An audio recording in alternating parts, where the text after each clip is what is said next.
जय श्री राधे कृष्ण। हमारे हिंदू धर्म में एकादशी का बहुत महत्व होता है। एकादशी का व्रत भगवान विष्णु को समर्पित होता है। साल भर में 24 एकादशी पड़ती हैं। हर एकादशी का नाम और महत्व अलग होता है। चैत्र मास के शुक्ल पक्ष में कामदा एकादशी का व्रत रखा जाता है। कामदा एकादशी के दिन भगवान वासुदेव का पूजन किया जाता है। इस एकादशी व्रत को भगवान विष्णु का उत्तम व्रत कहा गया है। इस व्रत के प्रभाव से सभी कामनाओं की पूर्ति होती है और पापों का नाश होता है। इस एकादशी व्रत से एक दिन पूर्व यानी दशमी की दोपहर को जौ, गेहूं और मूंग आदि का एक बार भोजन करके भगवान का स्मरण करना चाहिए। आइए जानते हैं चैत्र मास में शुक्ल पक्ष में पड़ने वाली एकादशी यानी कामदा एकादशी की शुभ मुहूर्त। तो कामदा एकादशी का आरंभ 12 अप्रैल 2022 को सुबह 4:32 से होगा और कामदा एकादशी की समाप्ति 13 अप्रैल 2022 को सुबह 5:04 तक होगा। उदया तिथि मान्य होता है, इसीलिए कामदा एकादशी 12 अप्रैल मंगलवार के दिन पड़ रहा है। 12 अप्रैल को सूर्योदय का समय सुबह 5:59 रहेगा और सूर्यास्त का समय शाम 6:45 रहेगा।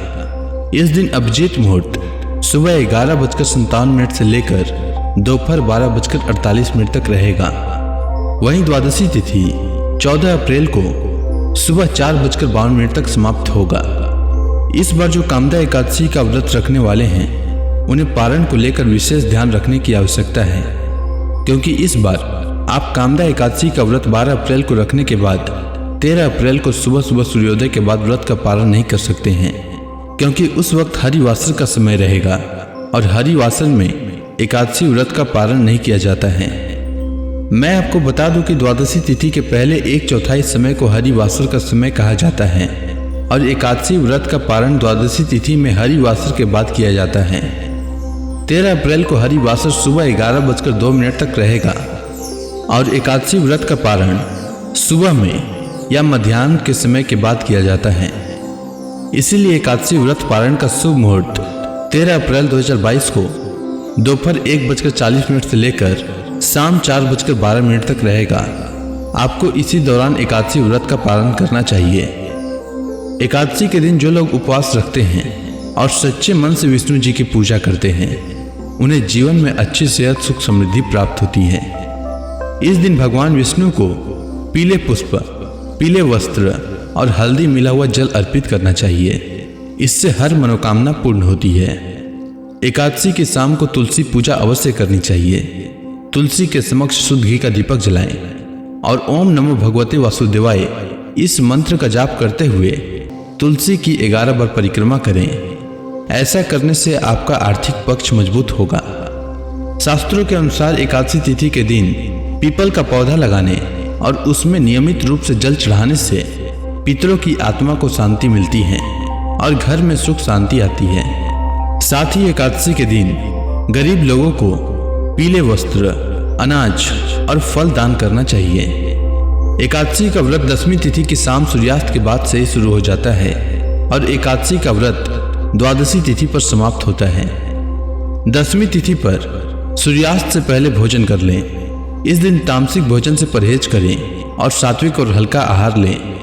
एकादशी के दिन सुबह जल्दी उठकर स्नान करें, फिर व्रत का संकल्प लेते हुए कहें कि हे जगत के पालनहार भगवान विष्णु, आज मैं एकादशी का व्रत कर रहा हूँ। मेरा यह व्रत निर्विघ्न पूरा हो जाए, इसकी शक्ति प्रदान करने की कृपा करें। इसके बाद भगवान विष्णु के समक्ष दीप प्रज्वलित करें, गंगा जल से उनका अभिषेक करें, उन्हें तुलसी दल अर्पित करें, फल का भोग लगाएं और आरती करें। इसके बाद कामदा एकादशी व्रत की कथा अवश्य सुनें। साथ ही विष्णु सहस्त्र नाम का पाठ करें। शाम को तुलसी माता के समक्ष शुद्ध घी का दीपक जलाएं।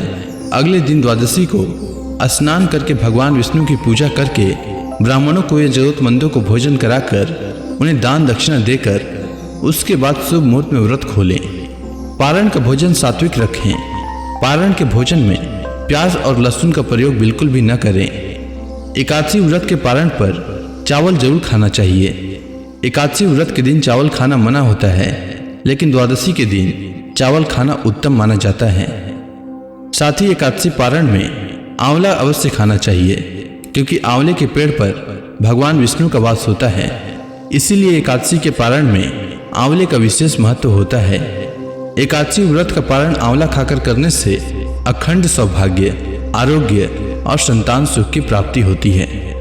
एकादशी व्रत के पारण में मूली, बैगन, साग, मसूर दाल और लहसुन प्याज इन सब चीजों को निषेध माना गया है। इसीलिए एकादशी के पारण में इन्हें नहीं खाना चाहिए। उम्मीद है आपको कामदा एकादशी से जुड़ी जानकारी अच्छी लगी होगी। अगर आपको यह वीडियो अच्छी लगी हो तो कमेंट सेक्शन में ओम नमो भगवते वासुदेवाय लिखना न भूलें। धन्यवाद।